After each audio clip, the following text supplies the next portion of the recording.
Good morning students.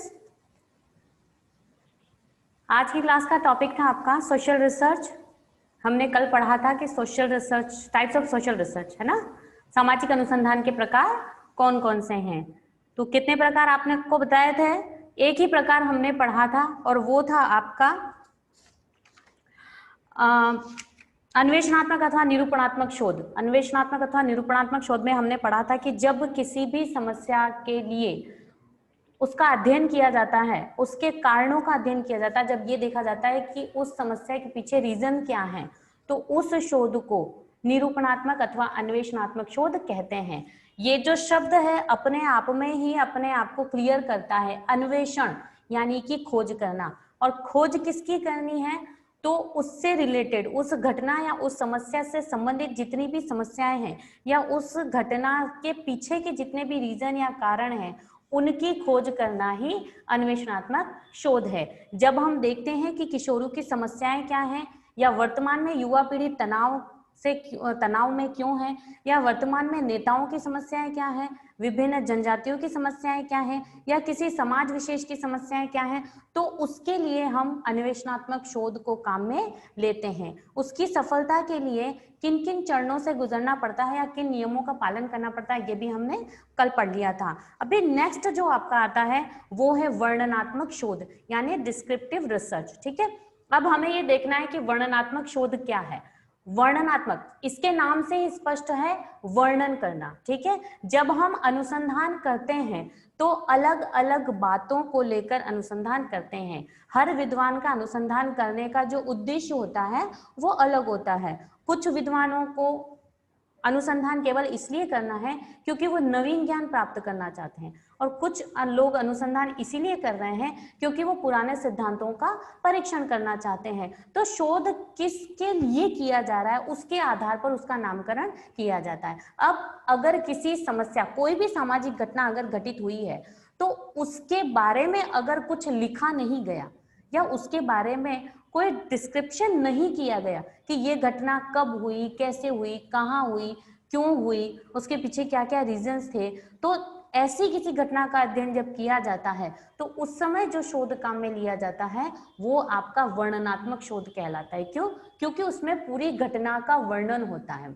न केवल reasons बल्कि उन रीजन से रिलेटेड दूसरे रीजन जो होते हैं, या वो रीजन भी क्यों हुए, या उस घटना का जो कालक्रम था वो क्या था, कहाँ से प्रारंभ हुई, कैसे प्रारंभ हुई, उसका इतिहास क्या था, या उसका वर्तमान में उस घटना का क्या स्वरूप है, ये सारी चीजें उस अनुसंधान के अंतर्गत बताई जाती हैं। ठीक है, तो वर्णन करना, जब किसी भी घटना का वर्णन किया जाता है तो वो आपका वर्णनात्मक शोध कहा जाता है। क्लियर? आया समझ में? तो ये है आपका वर्णनात्मक शोध। फर्स्ट जो था वो था अन्वेषणात्मक शोध, सेकंड है आपका वर्णनात्मक शोध। लिख लीजिए इसे, वर्णनात्मक शोध, डिस्क्रिप्टिव रिसर्च।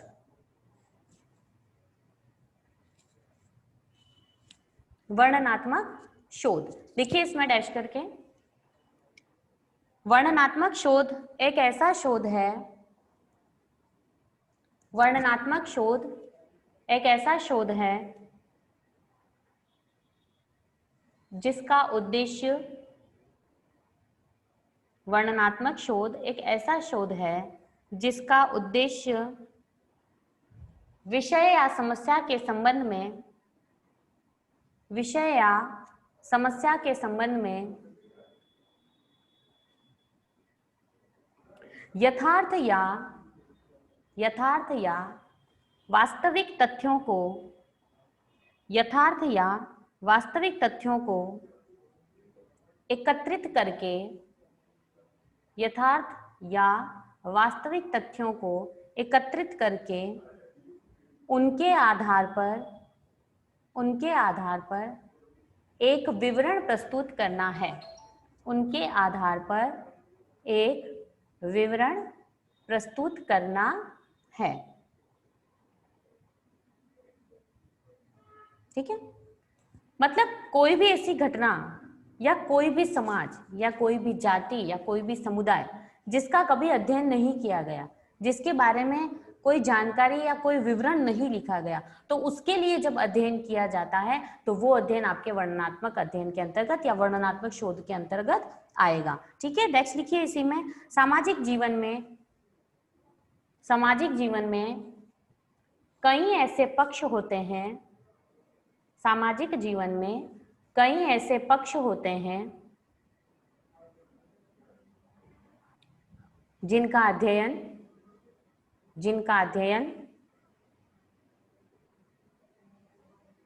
भूतकाल में नहीं किया गया है, जिनका अध्ययन भूतकाल में नहीं किया गया है। ऐसी घटनाओं का अध्ययन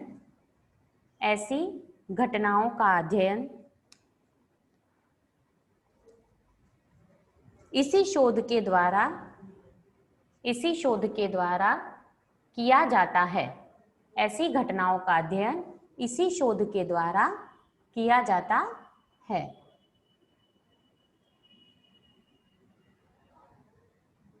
इस शोध में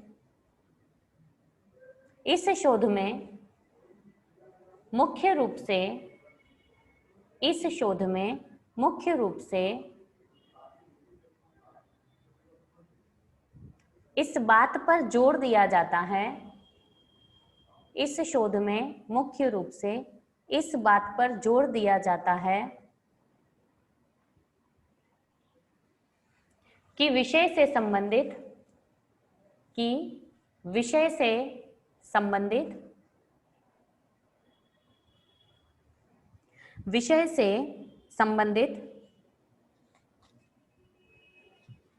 वास्तविक एवं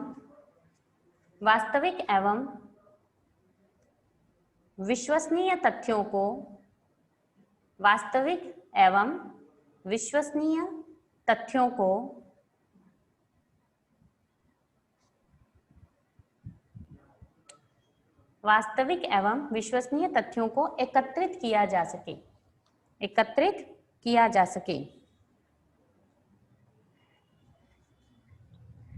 जिससे कि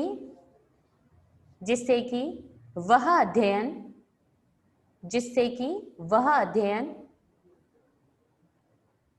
वैज्ञानिक अध्ययन होगा।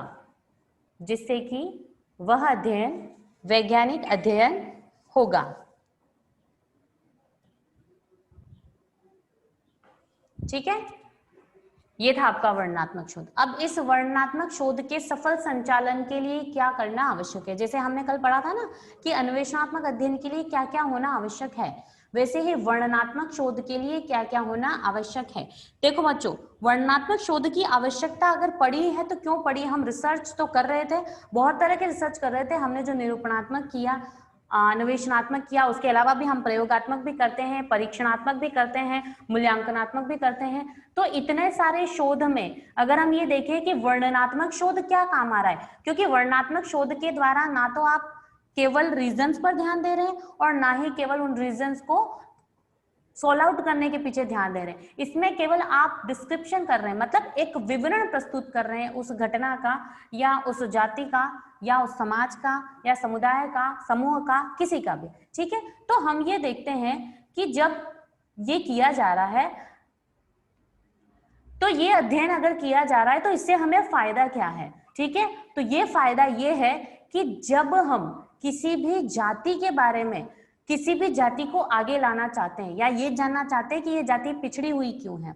या हम किसी समुदाय की बात करते हैं कि ये पिछड़ा हुआ क्यों है, या अगर ये बहुत आगे गया है, विकास की धारा में बहुत आगे गया है, तो कैसे गया है, तो उसके सारे नकारात्मक और सकारात्मक पहलुओं का अध्ययन करने के बाद हम उससे सीख सकते हैं और दूसरी चीज हम उसको सिखा सकते हैं। इसीलिए हम ये विवरण प्रस्तुत करते हैं। हम इस विवरण के द्वारा ये बताते हैं कि उसमें नेगेटिव पॉइंट्स कितने हैं और उसके पॉजिटिव पॉइंट्स कितने हैं। उसी के द्वारा हमें पता चलता है कि कोई भी समाज या समुदाय या समूह आगे बढ़ा है, नहीं बढ़ा है, जो भी है। क्लियर? आया समझ में? इसीलिए हम वर्णनात्मक अनुसंधान करते हैं, ताकि किसी घटना का वर्णन करके उसके सकारात्मक और नकारात्मक दोनों पहलुओं पर ध्यान दिया जा सके। ठीक है, अब अगर ये वर्णनात्मक अनुसंधान जो है उसका सफल संचालन यानी उसको सफल करना है, तो उसके लिए क्या करना होगा? ये बातें किसके लिए हैं पता है? आपके या मेरे लिए नहीं है, जो रिसर्च कर रहा है उसके लिए है। अब आपके लिए ये बातें कब होंगी? जब आप खुद एक रिसर्चर या एक शोधकर्ता बनेंगे। शोधकर्ता व्यक्ति कब बनता है? जरूरी नहीं है कि आप अभी शोधकर्ता नहीं बन सकते। अगर आप अभी अपने गांव, अपने कस्बे, अपने नगर या अपने आसपास के क्षेत्र में किसी समस्या का अध्ययन करना चाहते हैं, तो आप उस समस्या से संबंधित आगे पीछे दाएं बाएं सारी जानकारियों को एक लिस्ट आउट करेंगे या उनका कोशिश करेंगे उन सबको इकट्ठा करने की, और फिर उसको एक प्रकार से अच्छी तरह से पूरे से लिख कर और ये कोशिश करेंगे कि हाँ इन समस्याओं का कैसे समाधान किया जाए। तो आप भी एक रिसर्चर या एक स्कॉलर कहलाएंगे, एक शोधार्थी कहलाएंगे, और आपके लिए भी ये चीज काम होगी। जो व्यक्ति या जो भी स्टूडेंट पीएचडी करता है उसके लिए सोशल रिसर्च पूरा पेपर पढ़ना बहुत आवश्यक होता है। ये वो पेपर है, ये आप जो पेपर पढ़ रहे हैं ना सेकेंड ईयर का फर्स्ट पेपर, ये वो पेपर है जो हर रिसर्चर को पढ़ना पड़ता है, चाहे वो किसी भी सब्जेक्ट का हो, इवन कि वो साइंस का भी क्यों नहीं हो, उसको ये पढ़ना ही पड़ेगा। तो सोशियोलॉजी वालों के लिए सबसे अच्छी बात यह है कि उनको इस पेपर को अलग से पढ़ने की आवश्यकता नहीं है, क्योंकि वो सेकेंड ईयर में इस पेपर को पढ़ लेते हैं। क्लियर? क्योंकि यही वो पेपर है जो आपको बताता है आप पीएचडी करोगे तो आपको उसमें क्या क्या करना है, वो सारी चीजें आपको इसमें बता रखी हैं। ये जो पूरी बुक है यही आपको करना है। क्लियर? आया समझ में? कौन कौन सी विधियां आप काम में लेंगे, प्रोसेस कैसे होगी, समस्या का चयन कैसे होगा, फिर उसमें आप आगे कैसे बढ़ेंगे, आपका जो रिसर्च है वो कौन से टाइप का होगा, ये सारी चीजें आपको ये बुक पढ़ने के बाद ही पता चलेंगी। ठीक है? क्लियर? लिखिए अब इसमें वर्णनात्मक शोध के सफल संचालन हेतु, नेक्स्ट हेडिंग लिखो, वर्णनात्मक शोध के सफल संचालन हेतु निम्नलिखित चरण। निम्नलिखित चरण, वर्णनात्मक शोध के सफल संचालन हेतु निम्नलिखित चरण लिखिए। इसमें सबसे पहले हमें क्या करना है? शोध के उद्देश्यों का प्रतिपादन करना है। शोध के उद्देश्यों का प्रतिपादन करना है। What is the object of this research?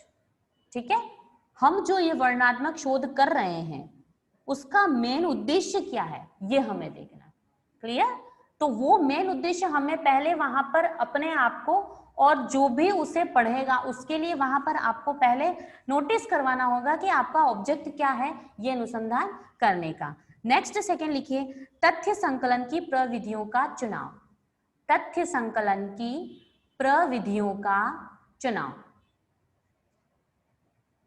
तथ्य संकलन की प्रविधियों का चुनाव मतलब हम जो भी डाटा कलेक्शन के लिए जो भी प्रोसेस करते हैं या जिन भी मेथड को यूज करते हैं वो मेथड कौन कौन से हैं ये हमें भी पता होने चाहिए और हमारे सामने उसकी पूरी एक रूपरेखा होनी चाहिए कि हम कौन कौन से किन किन पद्धतियों के आधार पर रिसर्च को कर रहे हैं। ठीक है, तो आपका वर्णनात्मक शोध सक्सेसफुल होगा। नेक्स्ट लिखिए, निदर्शन का चुनाव।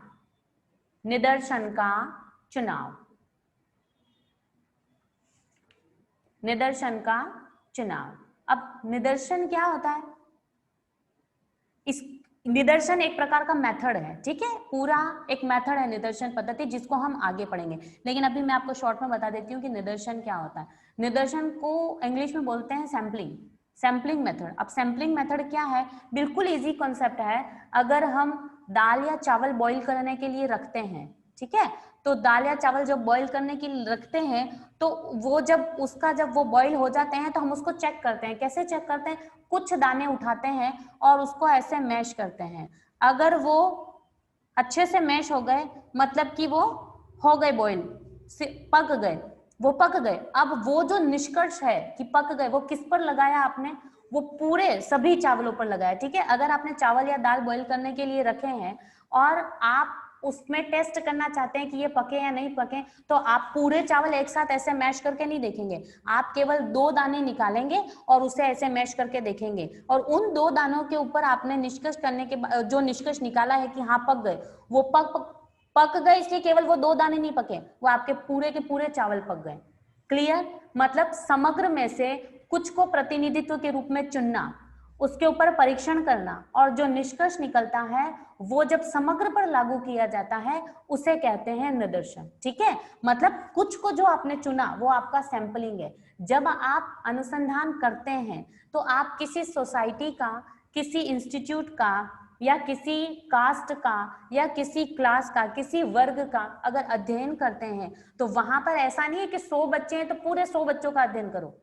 किसी समाज की जनसंख्या मान लो 5000 है तो सारे 5000 लोगों को आप 5000 लोगों का आप अध्ययन नहीं करेंगे। आप क्या करेंगे, 5000 में से 500 लोगों का चयन करेंगे। कितने लोगों का चयन करेंगे? 500 लोगों का। वो जो 500 लोग हैं वो क्या कहलाएंगे? आपके सैंपल कहलाएंगे। उन 500 लोगों के ऊपर आप अध्ययन करेंगे और उन लोगों से जो निष्कर्ष निकलेगा वो पूरे 5000 लोगों के ऊपर आप लागू करेंगे। ये आपका सैंपलिंग मेथड कहलाता है। क्लियर? हमारे घर की महिलाएं घरेलू कार्य जब करती हैं तो उसमें ये चीज होती ही होती है। ठीक है, आप चाहे चावल या गेहूं लेने के लिए भी जाते हैं तो वो पूरे इतने बड़े से बैग में कुछ दाने ऐसे उठाकर चावल देखते हैं कि हाँ चावल अच्छे हैं। अब चावल अच्छे हैं मतलब केवल वो मुट्ठी वाले चावल अच्छे नहीं है, वो पूरा का पूरा पैकेट अच्छा है। ठीक है, तो वो कुछ दानों के आधार पर आप निष्कर्ष निकालते हैं कि वो चावल का बैग जो है वो अच्छे चावलों का है। क्लियर? तो यही है आपका सैंपलिंग मेथड। तो जब आप वर्णनात्मक अध्ययन करते हैं तो यहाँ पर भी आपको सैंपलिंग लेना होता है और उसका चुनाव करना होता है कि आप कितने लोगों का चयन कर रहे हैं। क्लियर? नेक्स्ट लिखिए, आंकड़ों का संकलन एवं उनकी जांच। आंकड़ों का संकलन एवं उनकी जांच। आंकड़ों का संकलन एवं उनकी जांच। अब आप डेटा कलेक्शन करेंगे और फिर उसका इंस्पेक्शन करेंगे। ठीक है, आप जिस भी टॉपिक को लेकर अध्ययन कर रहे हैं उससे रिलेटेड आपको डेटा या आपको आंकड़े चाहिएंगे, आपको जानकारी चाहिएगी, वो आप अध्ययन करके लाएंगे, फिर उसके ऊपर परीक्षण करेंगे, जो भी रिजल्ट निकलेगा उसको आप निष्कर्ष के रूप में निकालेंगे। नेक्स्ट लिखिए, तथ्यों का विश्लेषण।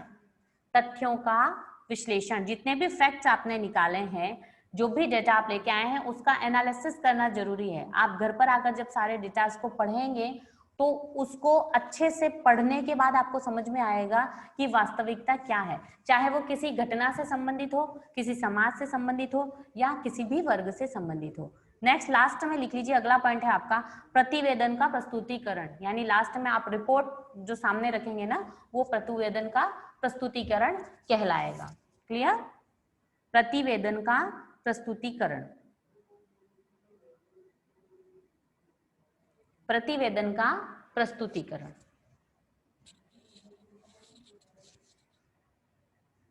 ठीक है, ये हो गया आपका वर्णनात्मक शोध।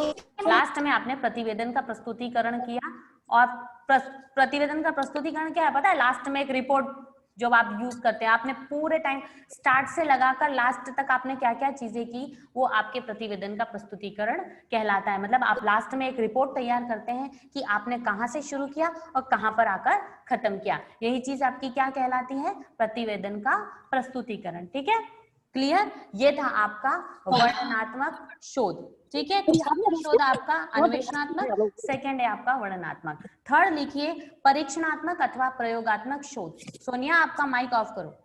परीक्षणात्मक अथवा प्रयोगात्मक शोध।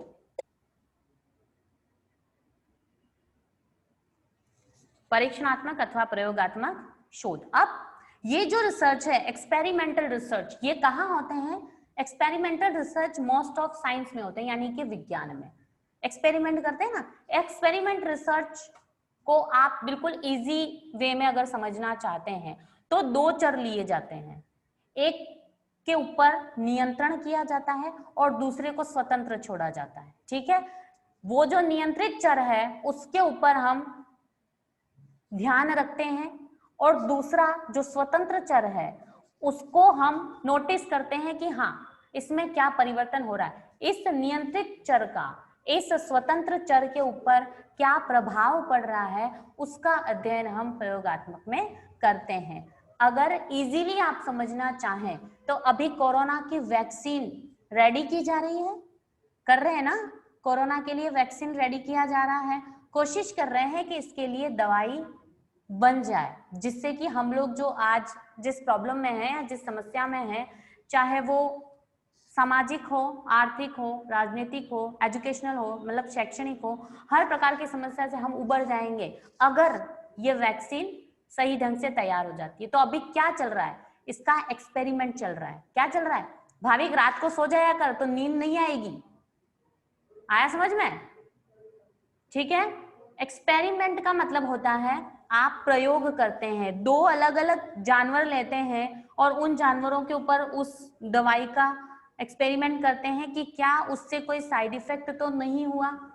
ठीक है, दो अलग अलग केमिकल्स लेते हैं और फिर उनका एक दूसरे के ऊपर प्रयोग करते हैं, दो अलग अलग केमिकल्स को मिला के मेडिसिन बनाया जाता है। कोशिश की जाती है कि कोई एक जो आपका उद्देश्य उस ऑब्जेक्ट के अकॉर्डिंग मेडिसिन को रेडी किया जाए। तो ये आपका एक्सपेरिमेंटल रिसर्च है। क्लियर? तो समाज शास्त्र में भी ये अनुसंधान जो है वो काम में लिया जाता है, जिसको हम बोलते हैं प्रयोगात्मक अनुसंधान या प्रयोगात्मक शोध, एक्सपेरिमेंटल रिसर्च। इसमें एक्सपेरिमेंट किया जाता है, सोसाइटी में किसी भी दो समान जैसी घटनाओं को लिया जाता है या दो समरूपता रखने वाली घटनाओं को लिया जाता है और उन घटनाओं के ऊपर एक्सपेरिमेंट या प्रयोग किया जाता है। अब वो प्रयोग कैसे किया जाता है, तो उसके लिए जरूरी नहीं है कि हमें विज्ञान की तरह प्रयोगशाला की आवश्यकता हो, हमें आवश्यकता है पूरे समाज की, क्योंकि जिस तरह विज्ञान के लिए उसकी एक फिक्स प्रयोगशाला होती है,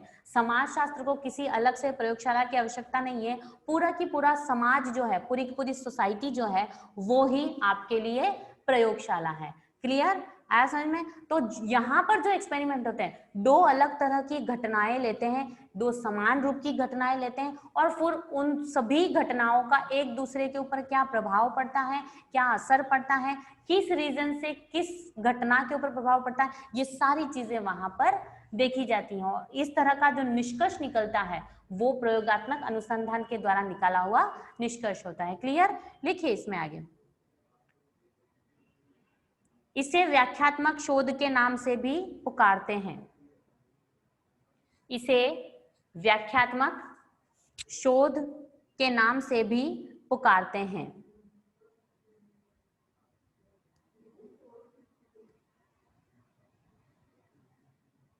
जिस प्रकार भौतिक विज्ञान में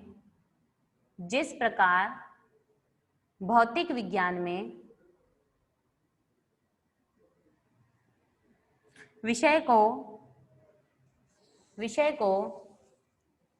नियंत्रित अवस्थाओं में रखकर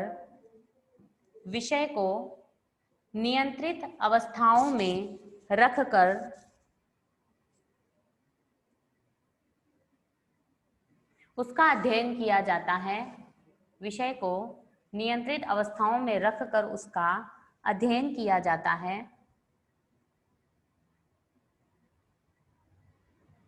और उसी नियंत्रित अवस्था में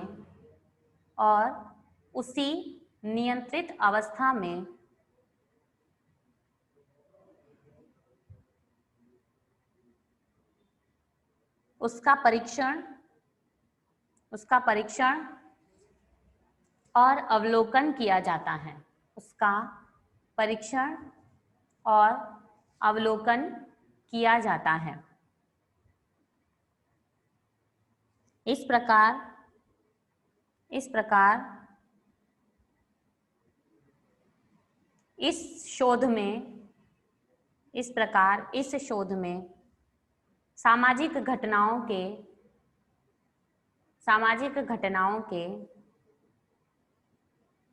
कुछ पक्षों या चरों को नियंत्रित किया जाता है। कुछ पक्षों या चरों को नियंत्रित किया जाता है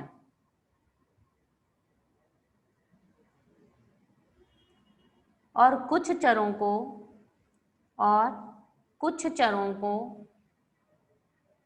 स्वतंत्र छोड़ दिया जाता है। कुछ चरों को स्वतंत्र छोड़ दिया जाता है जिससे कि नवीन परिस्थितियों के प्रभाव का पता लगाया जा सके।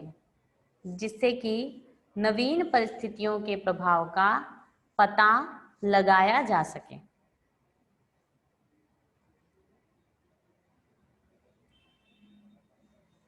नेक्स्ट पैरा करके लिखिए, इस प्रकार के शोध द्वारा यह पता लगाया जाता है, इस प्रकार के शोध द्वारा यह पता लगाया जाता है कि किसी समूह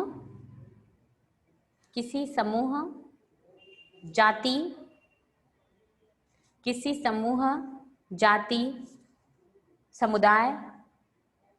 समुदाय सामाजिक घटना आदि पर किसी नवीन परिस्थिति का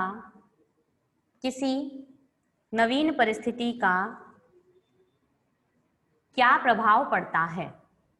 किसी नवीन परिस्थिति का क्या प्रभाव पड़ता है। किसी नवीन परिस्थिति का क्या प्रभाव पड़ता है।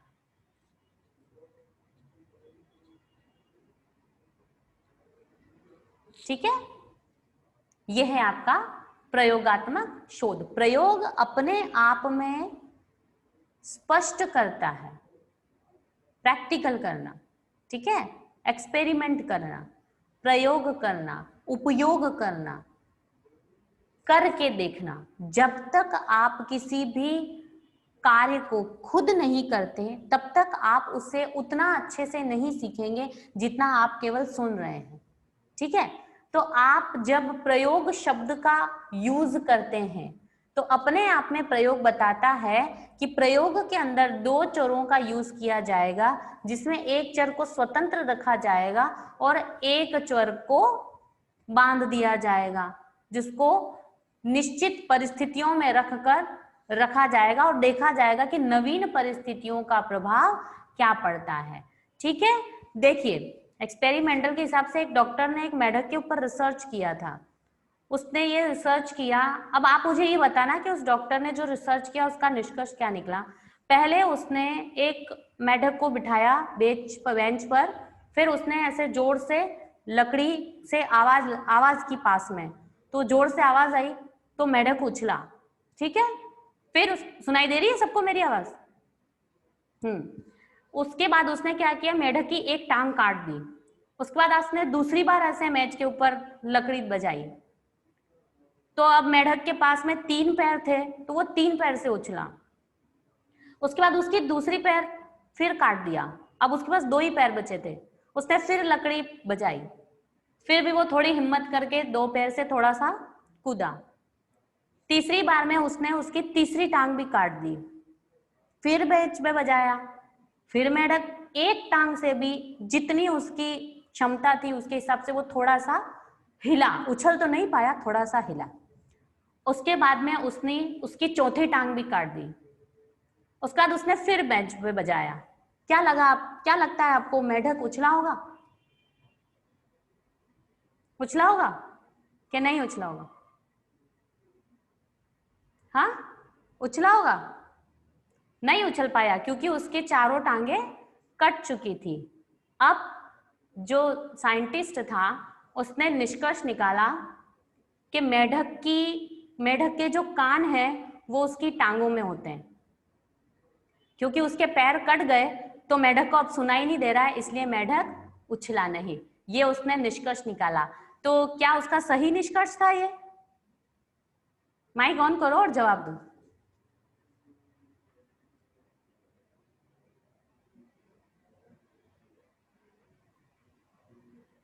क्या ये उसका सही निष्कर्ष था?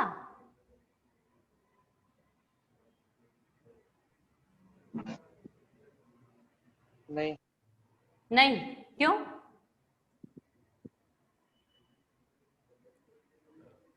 क्यों? केवल जवाब देने से कुछ नहीं होता भाविक, एक्सप्लेन भी करना पड़ता है। हाँ तो क्यों और ना तो क्यों?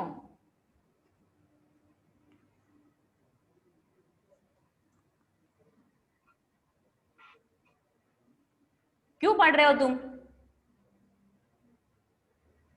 छोड़ दो, तुमको समझ में तो कुछ आता नहीं है, लिया क्यों तुमने सोशियोलॉजी? एक्सपेरिमेंटल रिसर्च पढ़ रहे हो आप। जब मैंने आपको पूरा वाकया बताया कि क्या हुआ और उसने क्या निष्कर्ष निकाला वो भी मैंने आपको बताया, तो मैंने ये पूछा आपसे, तो मैं ये नहीं कह रही कि आप एक्सपेरिमेंट करो या आप निष्कर्ष बताओ, मैंने तो खाली आपको ये पूछा कि वो निष्कर्ष सही है या गलत है, हाँ या ना। अनीता, सही है निष्कर्ष? नहीं है? क्यों नहीं है? नहीं पता? सोनिया? सुना ही नहीं। अच्छा, सुना ही नहीं। और मेरे को पता है अभी यही तो इस ऑनलाइन क्लास की सबसे बड़ी जो कमी है वो यही है, नेटवर्क नहीं आएगा, सुनाई नहीं देगा, समझ में नहीं आएगा, ये सारी चीजें अभी होंगी आपके।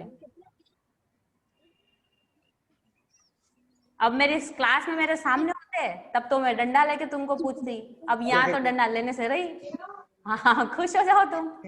पर बहुत ज्यादा ये क्लासें नहीं चलने वाली तुम्हारी, क्लास में तो आना ही है तुमको, ठीक है? ये एक जोक था, मूर्खों, बिना टांग के उछलेगा क्या? पैर तो जब चारों कट गए उसके तो कैसे उछल सकता था वो? नहीं उछल सकता था, ठीक है? तो ये तुमको एक जोक, ये तुम्हारा सेंस ऑफ ह्यूमर देख रही थी मैं कि कितना काम करता है, भगवान बचाए तुमसे। तो चलो आगे लिखो।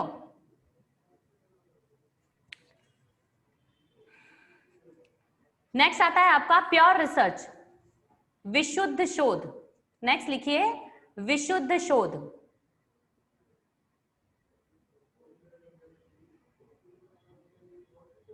ठीक है, अब विशुद्ध शोध क्या है? Pure research. अभी तक हमने पढ़ा अन्वेषणात्मक शोध, प्रयोगात्मक शोध, निरूपणात्मक शोध और वर्णनात्मक शोध, ठीक है? अब हमें पढ़ना है प्योर रिसर्च। तो मैडम ये क्या है प्योर रिसर्च? मतलब इतनी देर जो किए थे वो अशुद्ध रिसर्च अनुसंधान थे या अशुद्ध शोध थे? तो नहीं, प्योर शोध का मतलब है केवल ज्ञान के लिए ज्ञान, मतलब उसका उद्देश्य केवल नॉलेज प्राप्त करना है, नॉलेज गेन करना है। ये जो रिसर्च किया जाता है वो केवल नॉलेज के लिए किया जाता है, ना तो किसी समस्या का हल करने के लिए, ना ही रीजंस जानने के लिए, ना ही कार्य कारण संबंधों की जांच करने के लिए, ना ही पुराने सिद्धांतों का परीक्षण करने के लिए, अपितु केवल इसलिए किया जाता है ताकि मनुष्य के ज्ञान में वृद्धि हो, उसको जितनी नॉलेज है उससे कहीं ज्यादा वो और गेन करे। हम अभी तक केवल पृथ्वी का अध्ययन कर पाए, लेकिन जब हम ये कहते हैं कि हम पृथ्वी के अलावा अन्य ग्रहों का अध्ययन भी करना चाहते हैं, हम ये देखना चाहते हैं कि मंगल के ऊपर जीवन संभव है या नहीं, हम ये देखना चाहते हैं कि चांद के ऊपर जीवन संभव है या नहीं, हम ये देखना चाहते हैं कि शुक्र का जो तारा है उस पर क्या संभावनाएं हैं, तो ये जो सारी चीजें अगर हम अध्ययन कर रहे हैं तो ये किस में आएगा? ये प्योर रिसर्च में आएगा, ठीक है? नॉलेज के लिए नॉलेज, यानी ज्ञान के लिए ज्ञान, इसका मेन उद्देश्य है, मेन लक्ष्य है ज्ञान की प्राप्ति, ठीक है? तो जिस अनुसंधान के अंतर्गत केवल ज्ञान प्राप्त किया जाता है, सही गलत की जानकारी प्राप्त की जाती है, आप एक कदम आगे बढ़कर सोचने लगते हैं, वो रिसर्च आपका कौन सा कहलाता है? प्योर रिसर्च कहलाता है। क्लियर? लिखिए इसमें विशुद्ध अनुसंधान, विशुद्ध अनुसंधान व्यवहारिक उपयोगिता को, विशुद्ध अनुसंधान व्यवहारिक उपयोगिता को दृष्टि में रखकर, विशुद्ध अनुसंधान व्यवहारिक उपयोगिता को दृष्टि में रखकर नहीं किया जाता, नहीं किया जाता।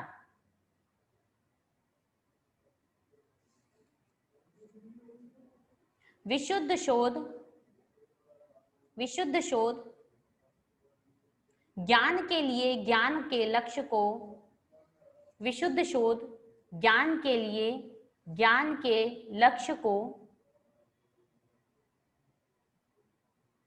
ज्ञान के लक्ष्य को लेकर आगे बढ़ता है, आगे बढ़ता है। जब किसी घटना की खोज, जब किसी घटना की खोज ज्ञान प्राप्ति हेतु, जब किसी घटना की खोज ज्ञान प्राप्ति हेतु की जाए, ज्ञान प्राप्ति हेतु की जाए, और वह भी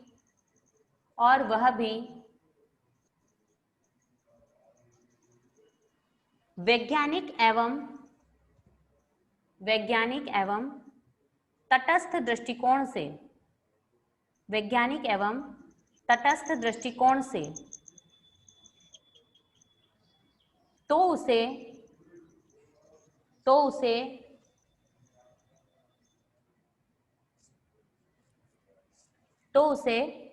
विशुद्ध या मौलिक शोध कहते हैं। तो उसे विशुद्ध या मौलिक शोध कहते हैं।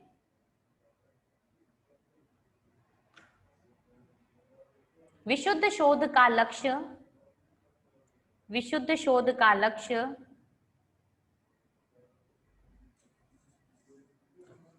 किसी समस्या को हल करना नहीं होता। विशुद्ध शोध का लक्ष्य किसी समस्या को हल करना नहीं होता, बल्कि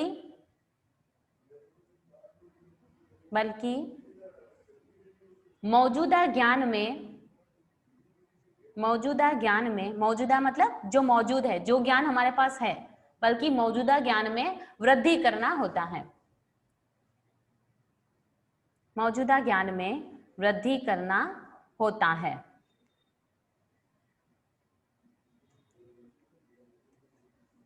सत्य की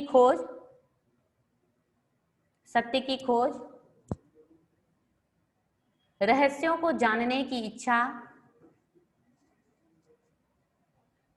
सत्य की खोज, रहस्यों को जानने की इच्छा, और सामाजिक घटनाओं को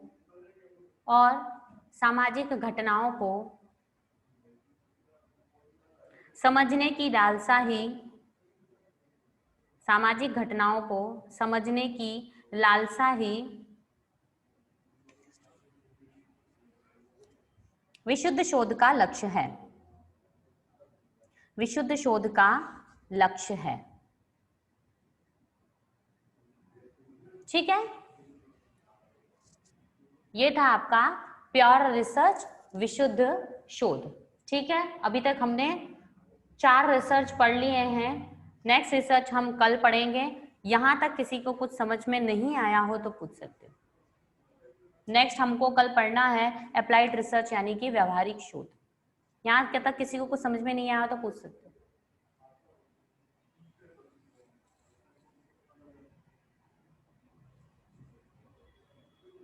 आगे सबको समझ में कंप्लीट?